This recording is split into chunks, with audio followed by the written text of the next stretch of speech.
저희는 지금 사순절 기간을 보내고 있습니다. 그리고 다음 주면은 이제 예수님께서 예루살렘에 입성하시는 종려주의를 보내게 됩니다. 고난주일의 시작이면서 저희들이 종려주의를 보내게 되죠. 그리고 오늘이 그러면 바로 종려주일 전 주일이 됩니다. 그리고 오늘 저희들이 함께 읽은 이 본문은 예수님께서 예루살렘에 입성하시기 바로 전에 있었던 일이 바로 오늘 본문에 있는 말씀입니다. 오늘 말씀을 통하여서 예수님의 고난을 묵상하며 십자가를 향하여서 나아가는 우리들에게 주님의 분명한 음성이 들려오기를 주님의 이름으로 축복합니다. 오늘 본문을 더 입체적으로 우리들이 느껴보기 위해서는 본문 속 상황을 더 자세히 이해하면 좋을 것 같습니다.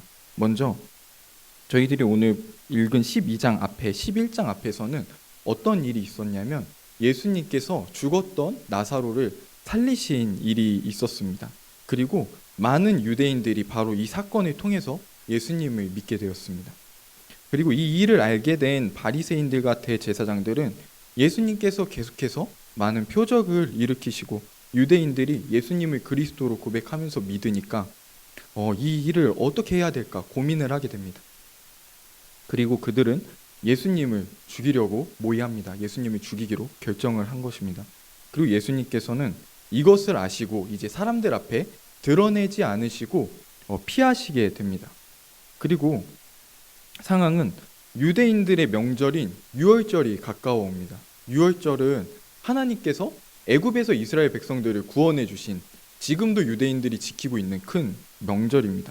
이 명절이 가까워오자 종교 지도자들은 예수님께서 성전으로 올라오실 것을 예상하고 예수님을 보면은 누구든지 예수님을 신고하라는 그런 명령을 내리게 됩니다. 예수님을 잡으려고 작정을 한 겁니다. 그리고 예수님께서는 유월절을 엿새 앞두고 살리신 나사로가 있는 곳에 이르십니다. 그곳에서 예수님을 위한 잔치가 열립니다. 오늘 본문의 상황은 이렇게 예수님을 죽이려는 세력과 또 예수님을 위한 잔치가 있는 긴장감이 팽팽한 상황이 바로 오늘 본문 속 상황입니다. 이제 본문을 봐보도록 할 텐데 2절에서는 잔치의 상황을 간단하게 이야기를 하고 있습니다. 마르다는 일을 하고 있고 죽었다가 다시 살아난 나사로는 예수님과 함께 앉은 자 중에 있습니다. 특히 잔치 자리에서 예수님과 함께 앉아 있는 이 부활한 나사로는 저희들에게 보여주고 있는 것이 많이 있습니다. 예수님께서 죽음을 이기셨음을 보여주고 있고 또 성도들의 부활을 예표하고 있는 것이 바로 나사로입니다. 그리고 나사로가 보여주는 것 중에는 현재 우리들의 모습도 찾아볼 수가 있습니다.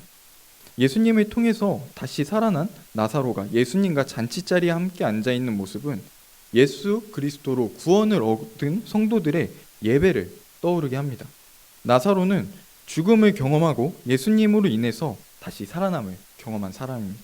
그리고 우리들은 모두 예수님을 믿기 전에 죄와 사망에 사로잡혀서 죽음 가운데 거하고 있었습니다. 그러나 예수님께서는 우리들을 만나주시고 우리들을 살려주셨습니다. 우리들을 생명 가운데로 옮겨주셨습니다.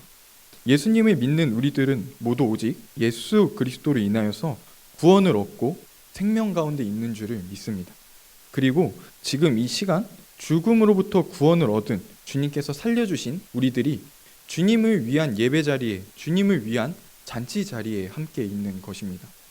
예수님께서 다시 살려주신 나사로를 보고 또 그가 예수님과 함께 앉아있는 것을 보고 우리들은 놀라워하지만 그와 동일한 일들이 우리와 함께하고 있음을, 우리들에게 있음을 믿으시기를 주님의 이름으로 축복합니다.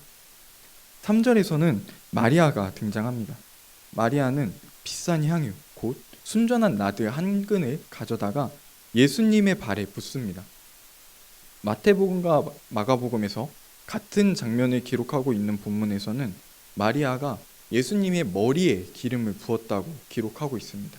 이 두 본문은 충돌하고 있는 것이 아니라 저희들이 머릿속에 예수님의 머리부터 발끝까지 그 마리아가 부은 기름이 흘러내리는 모습을 상상해 볼 수 있습니다. 그리고서는 마리아가 자신의 머리카락을 풀어서 예수님의 발을 닦습니다. 우리들은 마리아가 비싼 향유, 순전한 나드 한 근을 주님께 부어드리고 머리카락을 풀어서 드러내고 예수님의 발을 닦는 이 모습에 집중해 볼 수 있습니다. 마리아가 부은 향유는 5절 말씀을 볼 때 300데나리온이라는 것을 우리들이 알 수 있습니다. 이 300데나리온이라는 값은 일반 1급 노동자들의 돈을 생각해 볼 때 연봉 정도로 생각해 볼 수 있습니다. 이 당시에 1급 노동자의 하루 1급이 1데나리온 정도가 됐는데 이 유대인들이 안식일에 쉬고 또 명절 때 쉬고 이런 날들을 생각해 보면은 한 300데나리온 정도는 이들이 1년을 꼬박 일해서 벌 수 있는 연봉 정도였음을 우리들이 알 수 있습니다. 결코 작은 돈이 아니죠. 그리고 그 당시에 다른 사람의 발을 닦아주는 사람의 신분은 종의 신분이었습니다. 그리고 여인이 머리를 다른 사람들 앞에서 함부로 풀어서 보여주질 않는 것이 이 당시의 관습이었습니다. 마치 요즘 날로 생각해 보면은 무슬림들이 여자들이 지금도 히잡을 쓰고 자신의 모습을 감추고 다니고 드러내는 것을 수치스러워하는 것처럼 이 당시에는 여인들이 자신의 머리를 드러내는 것을 그렇게 사회적으로 경계하는 그런 상황이었습니다. 이게 평범한 상황이 아니었죠. 근데 마리아가 예수님의 발을 닦아주는 것, 그리고 심지어 자기의 머리카락으로 닦아주는 것은 스스로 자신을 주님의 종으로 고백하는 것이고 주님 앞에서 자신의 모습을 최대한 낮춤으로 주님을 높여드리는 일을 한 것입니다. 마리아가 물질로서도 자신의 것을 아까워하지 않고 주님께 드리고 동시에 본인 스스로도 본인 자신도 주님께 기꺼이 내어드렸음을 우리들은 알 수 있습니다. 이 마리아의 큰 헌신 앞에서 왜 그 향유를 300데나리온에 팔아서 가난한 사람들에게 나누어 주지 않았냐고 가룟 유다가 이야기합니다. 얼핏 들으면 가난한 사람을 섬기는 일은 귀한 일이고 그렇게 말할 수도 있지 않을까 저희들이 생각해 볼 수 있습니다. 이게 상식적으로 떠올릴 수 있는 생각입니다. 그러나 6절에서는 유다는 도둑이고 돈깨를 맞고 거기 넣는 것을 훔쳐간다고 기록하고 있습니다. 애초에 유다는 가난한 자들을 위해서 이 말을 한 것이 아니라 자신이 훔쳐갈 생각을 하고 있었던 것을 우리들이 알 수 있죠. 예수를 판 가룟 유다가 예수님의 제자로서 함께 다니는 동안도 어떠한 모습이었는지를 우리들에게 아주 잘 보여줍니다. 이 말씀을 시제를 한번 생각해 보면은 가룟 유다가 한 번 돈을 훔쳤던 적이 있는 것이 아니라 계속해서 훔쳐 왔던 것을 이야기하는 말씀입니다. 가룟 유다라는 사람을 잘 보여주는 말씀입니다. 그 마리아와 유다의 모습은 우리들에게 크게 대조되면서 보여집니다. 마리아는 300데나리온이나 하는 향유를 예수님을 위해서 쏟아 부었지만 유다는 예수님을 은 30을 받고 팔아 넘긴 사람입니다. 이 은 30은 마리아가 부은 향유와 비교해 봤을 때 3분의 1 정도밖에 되지 않는 돈이었습니다. 예수님을 위해서 자신의 귀한 것을 쏟아부은 마리아와 자신의 유익을 위해서 예수님을 팔아버린 유다의 모습은 극과 극의 모습을 보여줍니다. 마리아도 유다도 모두 예수님과 함께 하고 있었고 예수님께서 십자가를 향해 나아가는 지점에 함께 서 있지만 서로 전혀 다른 모습을 보여줍니다. 우리들도 모두 주님 앞에 있습니다. 그리고 절기상으로 볼 때 예수님께서 십자가를 향해 나아가는 지점에 우리도 함께 서 있습니다. 우리들은 지금 이 자리에서 무엇을 바라보고 있습니까? 유다와 같이 예수를 통해서 우리들의 유익을 추구하고 있지는 않습니까? 우리들이 예수님을 바라보고 예수님께 우리들이 드리는 것이 아니라 예수님의 이름을 가지고 어떻게든 유익을 추구하려는 유다와 같은 모습을 가지고 있다면 경계해야 합니다. 그리고 지금 이 시간 회개하는 축복이 우리들과 함께 있기를 소망합니다. 7절과 8절에서는 예수님께서 마리아를 옹호하면서 말씀하십니다. 마리아는 지금 예수님의 장례를 준비하고 있다는 것입니다. 예수님께서 자신을 죽이려는 바리새인들과 대제사장들 앞에서 자신을 드러내 놓으신 것, 그리고 마리아가 자신의 장례를 준비하고 그것을 받아들이시는 장면은 예수님께서 십자가를 받아들이시고 그 죽음을 향해서 나아가고 있다는 것을 우리들에게 보여줍니다. 예수님께서 십자가를 향해서 나아가는 모습을 볼 때 우리들은 잘 짜여져 있는 각본대로 움직이는 것 같다는 느낌을 크게 받게 됩니다. 예수님께서 자신을 드러내시고 잔치자리에 참여하시고 여인이 예수님의 장례를 준비하면서 기름을 붓습니다. 그리고 예루살렘으로 입성하실 때 제자들은 예수님께서 말씀하신 대로 어디선가 나귀를 끌고 옵니다. 그리고 예루살렘으로 입성하실 때 사람들은 종려나무가지를 들고 호산나 호산나를 외칩니다. 그리고 예수님께서 유월절 식사를 하실 때도 마련되어 있던 장소가 있는 것이 아니라 제자들에게 말씀하시고 어디선가 그 잔치 자리가 마련이 됩니다. 이후에 기도하시고 내려오면서는 군인들과 마주치게 됩니다. 그렇게 십자가를 향해서 예수님께서 나아가십니다. 이 모든 장면들은 우연히 겹치고 우연히 예수님을 십자가로 그 장면들이 이끌고 간 것이 아니라 예수님께서 십자가를 향해서 계획대로 나아가고 계시다는 것을 우리들에게 보여주고 있습니다. 결국에는 예수님의 모든 삶이 십자가 사건을 중심으로 펼쳐졌다는 것을 우리들에게 알려주고 있습니다. 그리고 이후의 말씀에는 잔치 자리에 함께 참여한 사람들 외에 다른 사람들이 등장합니다.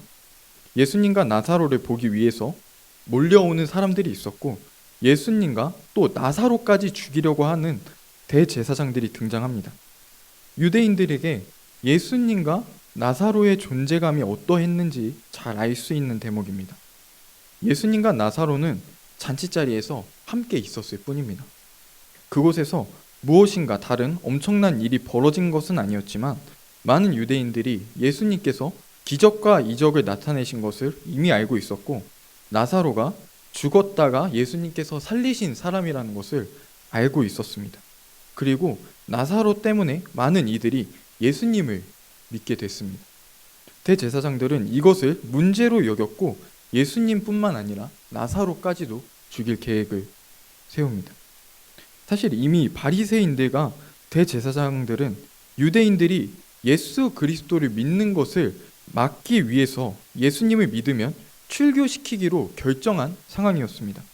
요한복음 9장 22절 말씀을 제가 읽어드리겠습니다. 그 부모가 이렇게 말한 것은 이미 유대인들이 누구든지 예수를 그리스도로 시인하는 자는 출교하기로 결의하였으므로 그들을 무서워함이로라. 9장 22절은 이렇게 기록하고 있습니다.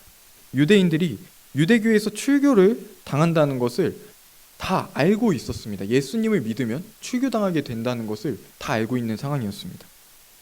그리고 유대인들이 유대교에서 출교를 당한다는 것은 사회에서의 단절을 의미합니다. 지금도 유대인 중에서 예수를 그리스도로 믿는다는 사람이 가족 중에서 생기면은 그 가족을 장례를 치르는 일들도 있다고 합니다. 지금도 있는 일입니다. 철저하게 공동체 내에서 가족들까지도 한 사람을 예수님을 믿으면 부정하는 것이 바로 출교입니다. 그럼에도 불구하고 예수를 위한 잔치자리가 공개적으로 열리고 그곳에 유대인의 큰 무리가 모였다는 것은 저희들이 주목해 볼 만한 상황입니다.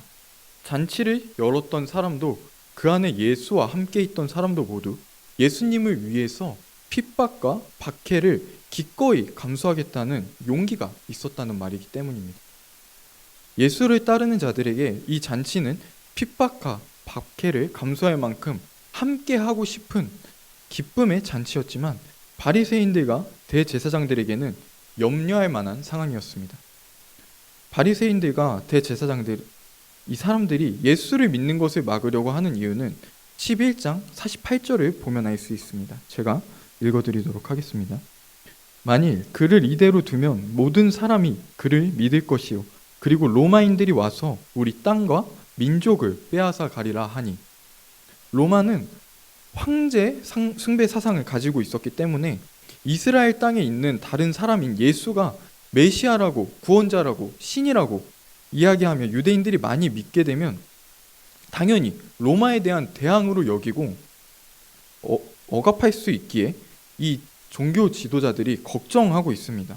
하지만 바리새인들과 대제사장들이 이 일을 염려함은 정말 민족을 위해서 나라를 위해서 하고 있는 것이 아니라 자신들이 지금 로마로부터 인정받고 있는 신분이 그 안정적인 그 삶이 박탈당하게 될까봐 로마로부터 위협받는 것을 걱정했습니다.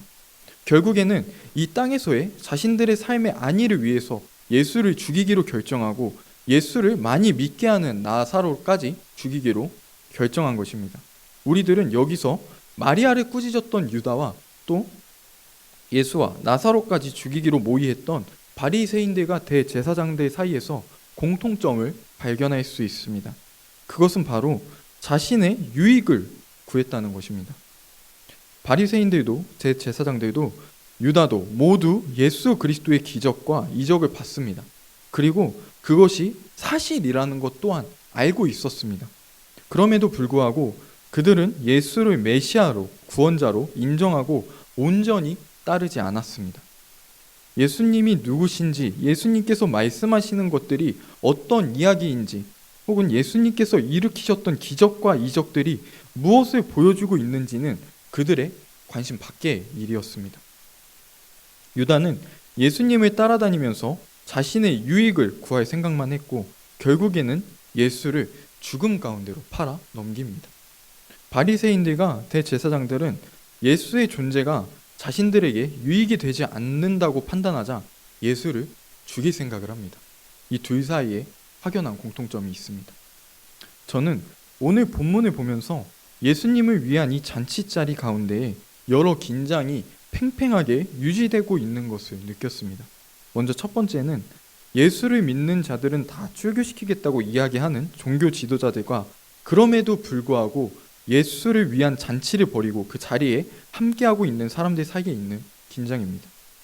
종교 지도자들이 예수를 믿는 자들을 핍박하고 위협하고 있는 것이 배경이지만 사실 그 안에 보면 예수를 믿는 사람들 때문에 위협을 느끼고 두려워하고 예수를 죽여서라도 문제를 해결하고자 하는 이들은 바로 기득권층인 종교 지도자들이고 오히려 위협을 받아야 하는 예수를 믿는 자들은 위협을 무릅쓰고 잔치자리에서 주님과 함께하고 그를 위해서 자신의 모든 것을 쏟아붓는 헌신의 기쁨까지도 우리들은 볼 수 있습니다. 우리에게도 예수를 믿는다는 이유로 핍박받는 상황이 생길 수 있지만 박해받는 상황이 생길 수 있지만 우리들이 그 핍박에 눌리는 것이 아니라 언제라도 주님과 함께하는 또 함께할 수 있는 복이 충만하기를 주님의 이름으로 축복합니다. 다음으로는 종교 지도자들과 예수님 사이에 있는 긴장입니다. 종교 지도자들은 예수님을 죽이려고 찾아다니는 상황이었고 이제 모습을 드러낸 예수를 죽이려고 모의합니다. 그러나 주님께서는 자신을 죽이려고 하는 그들을 알면서도 이제 하나님의 뜻을 이루시기 위해서 자신의 모습을 드러내 놓으십니다. 종교 지도자들은 예수님의 죽으심이 어떠한 것인지 전혀 모르고 있지만 예수님께서는 자신의 죽음이 어떤 것인지 분명히 알고 계셨고 십자가를 향해서 나아가고 계십니다. 겉으로 보기에는 종교 지도자들이 원하는 대로 이루어지고 있는 것처럼 보이지만 사실은 하나님의 크신 뜻이 이루어지고 있다는 것을 우리는 잘 알고 있습니다. 하나님의 뜻은 반드시 이루어지고 주님의 언약은 반드시 성취될 줄을 믿습니다. 우리들이 이 세상의 일에 요동하지 않고 주님의 뜻이 반드시 이루어짐을 굳게 믿고 살아갈 수 있기를 축복합니다.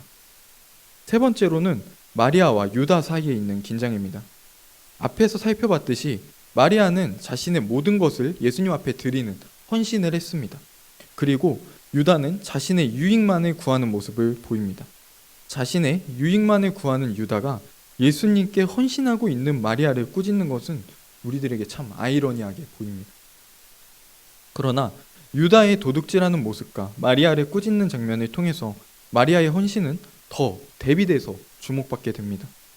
예수님께서도 마리아의 헌신이 귀하다는 것을 직접 말씀하십니다. 오늘 말씀을 보고 있는 저희들에게도 가장 눈에 크게 들어오는 것 또한 다른 어떤 사람이 아니라 마리아이고 향유 옥합을 붓는 헌신입니다. 그리고 오늘 말씀 속 집에 가득했던 것도 마리아가 부은 향유 냄새였습니다. 사람들은 마리아보다 죽었다가 살아난 나사로에 집중했지만 예수님께서는 마리아의 헌신을 주목하셨고 지금 우리들도 마리아의 헌신을 주목하고 있습니다. 유다는 자신이 선한 사람인 척하면서 자신의 속내를 숨기고 마리아를 꾸짖었지만 말씀 속에서 진짜 빛이 나는 것은 왕이신 주님을 온전히 바라봤고 주님을 진정 사랑했으며 예수 그리스도를 위해서 자신의 모든 것을 쏟아부었던 마리아의 헌신이었음을 기억하시길 축복합니다. 마지막으로 말씀 속에 있는 가장 큰 긴장은 생명과 사망입니다. 종교 지도자들은 이미 예수님을 죽이기로 결정했고 나사로까지 죽이려고 합니다. 그리고 예수님과 나사로뿐만 아니라 예수를 믿는 자마다 출교시키겠다고 공개적으로 이야기했고 사람들은 종교 지도자들을 두려워합니다. 그러나 예수님과 함께 앉아있는 나사로는 예수님께서 사망을 이기심을 보여주고 있습니다.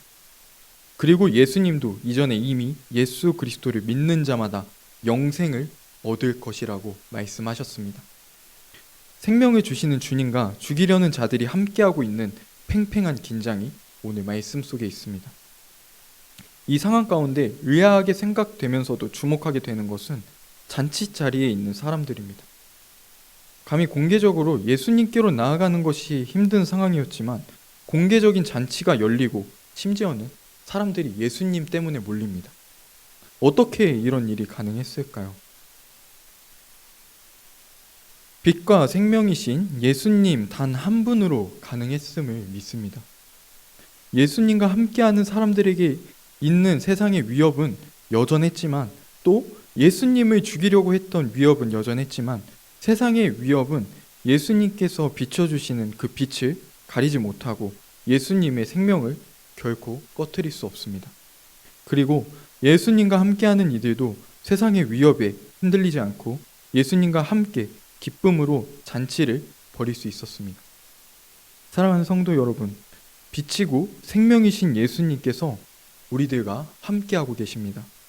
오늘 말씀 속 사람들이 예수님으로 인해서 세상에 요동하지 않고 잔치자리에서 기뻐할 수 있었듯이 우리들도 세상의 소리에 세상의 위협에 요동하지 않고 주님과 함께할 수 있기를 주님의 이름으로 축복합니다. 그리고 마리아가 향유를 부음으로 자신의 모든 것을 주님께 쏟아부었듯이 우리들도 왕이신 주님을 바라보며 우리의 모든 것을 쏟아부을 수 있게 되기를 주님의 이름으로 축복합니다. 우리들이 있는 그 자리마다 우리들의 헌신의 그 향기가 가득하기를 주님의 이름으로 축복합니다. 함께 기도하겠습니다.